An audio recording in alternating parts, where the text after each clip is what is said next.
Welcome back to the Mom Life Podcast with my favorite dads. Hello, hello. Hello, moms. And Josh. Hello, all the moms out there. So, coming to you live in December. It's here, just like it comes every single year. And every single year we meet moms where they're at and them telling us that, wow, they can't believe this time of year has already come. And they have a lot of emotion built up around what December means, not only for them, but just for all the extra that comes with holiday planning, right? So honestly, it started back on Labor Day when we saw 100 days till Christmas. And then we recorded a podcast when we were about 90 days out from the end of the year, and that seems like yesterday. Yeah. And here we are in December, and all of the chaos is here. It's started, and there's a lot of things running through a mom's brain right now. You guys want to know some of them? How much time we got? I don't know. I don't know how long we want to make the podcast. Let's just go with like one. Pick one thing that might be going through their brain. Can I do two? Fine, do two. I'm going to do two. I'll give you two. Because this is where the problem is, and this is why there's two. No such thing as just one thing at a time. The reason why there's two is because this is probably where we fall into our trap, especially in December. December, we're already thinking about overhauling our life in January and also putting that off. At the same time, in December, we're trying to plan the most magical, perfect holiday for our family. So we've got these two conflicting things that we know are going to take up a lot of our time. And guess which one wins in December? I mean, you're both married. Yeah, but guessing every time gets me into trouble. Yeah, every time I think I got the right answer, fucking wrong. So why don't you just tell You're us? Wrong! Well, here's the deal. The stress about a mom wanting to put herself first and take care of herself and make herself a priority, that literally never goes away. Right. But and rarely ever happens, actually. Correct. But so what even wins, when January hits. Yeah, so what wins is the stress of trying to plan the perfect holiday and trying to manage their time of getting everything done, right? So this is where December usually finds moms. Yeah, and you guys do such a great job. We do making the magical job. Christmas, everything's perfect every time. Yeah. Yes. I would never do it as good myself. I promise. Josh might. No, in fact, I wouldn't. So are you guys, this is a little off topic, but are you guys the ones on Christmas morning who are like, wow, you got that? Like to your kids? Sometimes. I know the main stuff. And I usually try to be a part of it because I think I actually know what Max likes better. Or what he would actually want a little better than Deanna. Colton. Then she comes in with like 20 other things, and I'm like, why? Whoa. That's where I'm at. We didn't need the other 18 things. And so that's where I'm like, yeah, I don't know what those things are. I think we had a plan, and then Christmas morning comes, and it's like, I thought we had a budget. Where the hell did all this stuff come from? Yeah. What was our budget? So on Christmas morning, I really enjoy not only watching my kids open gifts, but I enjoy watching Bill's reaction to the kids opening the gifts. But the best reaction I get from Bill is when I pull out the gift from me to him. Because we weren't going to do that this year, right? Every year, like we're not exchanging. But then I go off plan sometimes. And then he's like, oh, you shouldn't have done that. You shouldn't have done that. And yeah, anyway. Stop doing that. I am. I'm not doing it this year. Maybe. Relieve the stress. Stop doing that. I'm not stressed about it. That's the mom thing. Like we enjoy that giving part of it. Like the stress part of it we don't enjoy, but we do enjoy the happiness that it brings to the people that we're doing it for. How about that? Is that fair? Fair. That's why we do it. So, but when it comes to ourselves, the enjoyment is sometimes not there. And one of the reasons that I found for myself personally that it wasn't there is just because I had been for so long just maybe telling myself that I would get around to that later, or the time would come when I could actually bring that focus back to myself. And then I just think in December, it just gets amplified because we have this beginning of the year looming. We're 4 weeks from the new year, and we're thinking, this is the year. This is the time. Okay. What am I going to do? I'm going to lose weight. I'm going to lose weight. That's going to fix every problem I have. Well, weight is the problem, right? I don't think so, but That's what most moms think the problem is. My problem is I'm overweight. Is that a statement that's fair to make? absolutely. Like, because that would be the first thing you'd say. Like, when January hits, I'm hitting this hard and I'm going to lose this weight. I'm going to lose the weight. And then everything in my life is going to come into order because of the weight. That's it. Yeah. When reality is, guess what? Weight is not your problem. Weight is actually just a symptom of all of your problems. How's that sound? It's accurate. Hopefully that hits home. It's accurate. Anybody listening, that weight is not your problem. It's a symptom of your problem. Same as like in the gym, people are always like, I got sciatica. It's like sciatica is just a symptom of other problems that are going on, and you're just needing to treat that problem. It's not actually its own thing or its own problem. It's a symptom of other things that are wrong with your body, causing this pain to shoot down your leg. Same thing with your weight. If you're overweight, that's not your problem. There's a whole lot of things that are causing you to be overweight. That's what we want to talk about today. Yes. Is, where, has this ever popped up in either of your guys' life where you thought weight was the problem, but it was really just a symptom? You want to go first? It doesn't matter. I mean, I think we all can share an example, but you go ahead. I've actually been, it filled you guys in. I've been in a circle myself here lately, where, clothes weren't fitting the way I wanted them to. Things weren't where I wanted them to be, both maybe in the gym or, doing movement outside of the gym.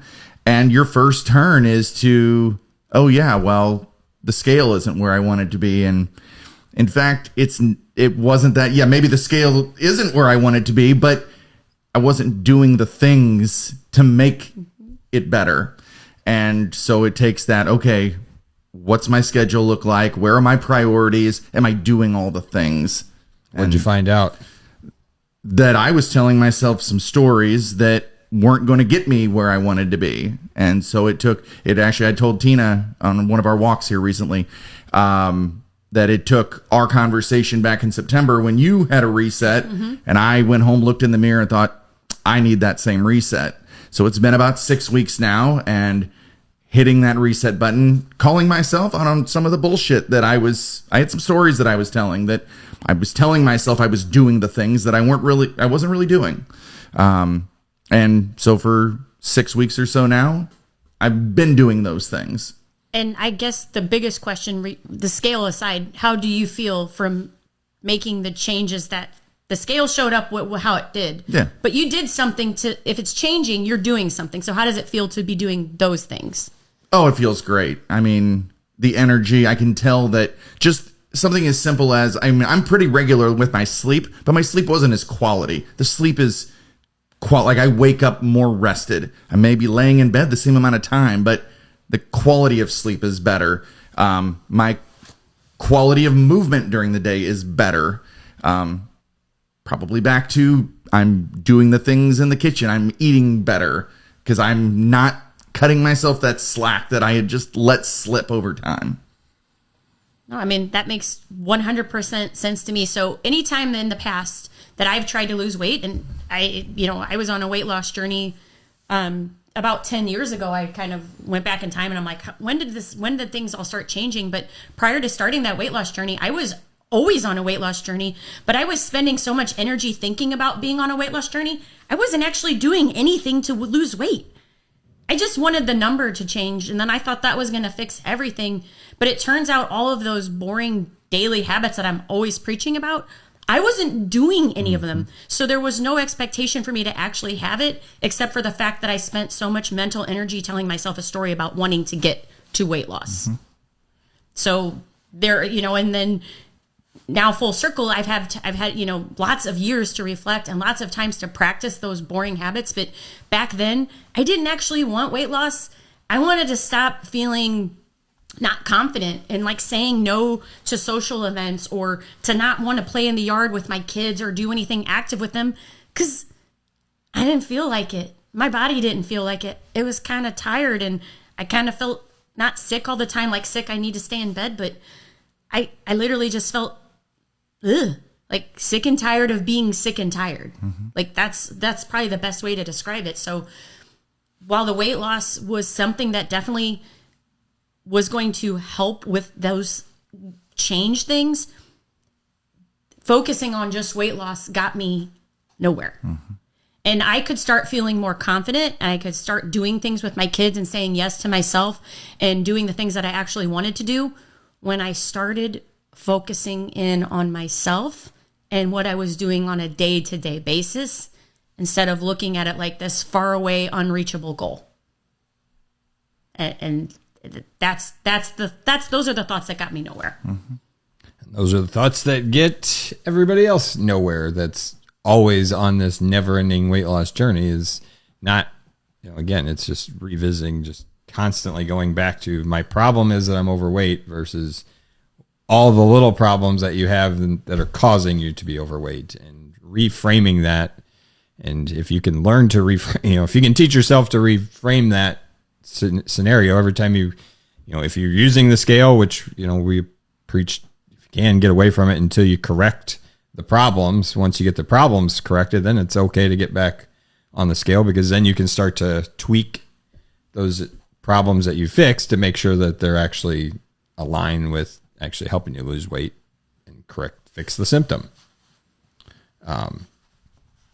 I'm fairly thankful that weight has never been a problem for me, but I did have a time, like before I even started training, when the first time I went away to college, or not first time I went away to college, when I went away for my internship to graduate college, I was in Peoria and I was living by myself for the first time, and I had no friends, no family, no anybody, and I was working at a baseball field for 70 days out of the summer, and then did a part-time job at a pizza joint. And I had no money because the internship was unpaid. So I ate at a ballpark every single day because they gave us one free thing every day. That was my pay. And then I'd go and work at a pizza place and eat pizza for free. And it only took 6 weeks before I noticed how shitty I just felt. Like, this was the first time I'd ever ate out so much and felt so crummy. I couldn't even pay for a gym membership when I got there. I had like literally nothing. But 6 weeks in, I realized like how shitty, like, I have to figure this out. No, yeah, that's a really good point, because whenever this is finally me this is what my life is going to be. I cannot eat shitty ballpark food and eat pizza every day and expect to feel good. And thankfully I figured that out in the journey. And I think it's incredible that he figured it out in 6 weeks, because yes, that's what I was going to say. Like, so when somebody comes in here, and of course they're going to, one of the first things we hear is the weight loss part of it. And then just like I was talking about, like, I wasn't looking for wins in any other area of my life. And while I wanted to lose weight, and that was 100% true, I wasn't, not knowing where to focus didn't do me any favor. So when we start working with somebody and we can finally, like, yes, we can acknowledge that the weight loss is something that is a goal, but let's start focusing in on these other areas. People are starting to feel better, and they realize, again, like I was saying, they can start saying yes to themselves. They can start having confidence. They can start doing things that they didn't think they could do along the journey. And you don't have to wait for a certain number to show up on the scale to be like, oh, I can say yes to doing this thing. I can say yes now, but only because of that number. It's like, oh, I can say yes the whole time because I'm starting to feel better after those initial weeks of moving my body more, or I'm working on my nutrition, so I'm going to feel better because I'm giving myself good fuel. But maybe the scale hasn't even changed at all yet, but I feel better physically and mentally. Yeah, and it happens to a lot of our clients. Like, what we teach is by no means is it the fastest way to lose weight. Like, there's ways that are way faster than what we teach here, but I'm still confident ours is the longest lasting. When I look sustainable, most sustainable and longest lasting, process that you can follow. So what would you know, somebody that's going through like what you said at the beginning, like the chaos, and as soon as this chaos ends in January, I'm losing the weight. What would you say to help them reframe the way that they're thinking about it? So the number one thing I would do is I would start by picking out a couple habits that you want to work on. And if it's nutrition, I would start with looking at our nutrition foundation and picking one thing that you're going to start working on. And then also if it's a movement goal as well, maybe pick something, what's the starting point? What's the entry point to moving your body again?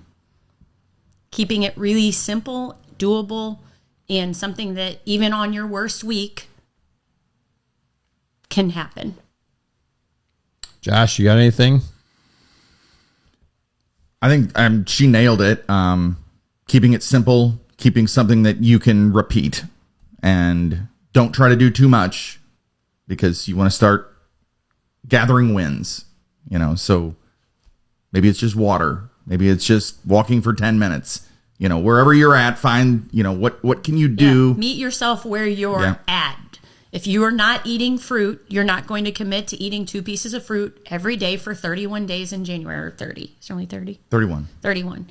But maybe that's just starting by including a piece of fruit with your lunch 3 to 4 days a week, right? Like, what's the entry point to where you're currently at if you were just looking at your foundation for your health? Yeah.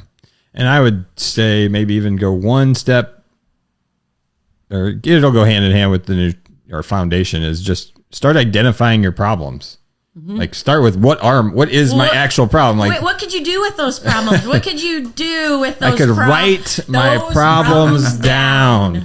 Yes. And that will fix your symptom of weight loss. If you start by writing your problems down, that will correct the symptom of weight gain. Then you can start heading in the right direction. Yeah. Because like we were always talking about here, the stories in our head, the story in your head will keep spinning until you actually do something with it. And while I'm not going to say writing it down is going to cure it, what it's going to do though is it's going to put you face to face with it. It makes it real. And then perhaps a plan of action, it would be the next step. Like, okay, I've identified this problem.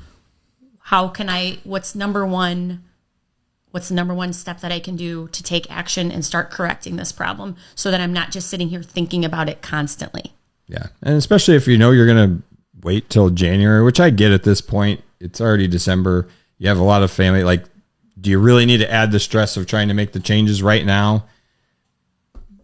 Sure, if you want to. I mean, try some very little things. But really, if you could have the problems identified by January 1st, that would put you way ahead of the game. Mm-hmm. Opposed to just saying when January gets here, then I'm going to figure it out. So by then you're already another 30 days late. So I like that. So if you need any help identifying your problems and so you can relieve your symptom of weight gain, then let us know. We're happy to help. I have a pro tip for finding that one out. Yeah. What's that? Well, if you wake up every day and it's on your mind, write it down. Like that's where when you have a problem and you want to solve it, how long do you guys think about it in your head? Like if it's a problem that you want to solve, how often are you thinking about it? Like too often. Yeah. Yeah. So I'm just saying that's if you're like, I don't know, I can't identify it. Well, my guess is your next thought is going to help you identify it. So just listen to your brain.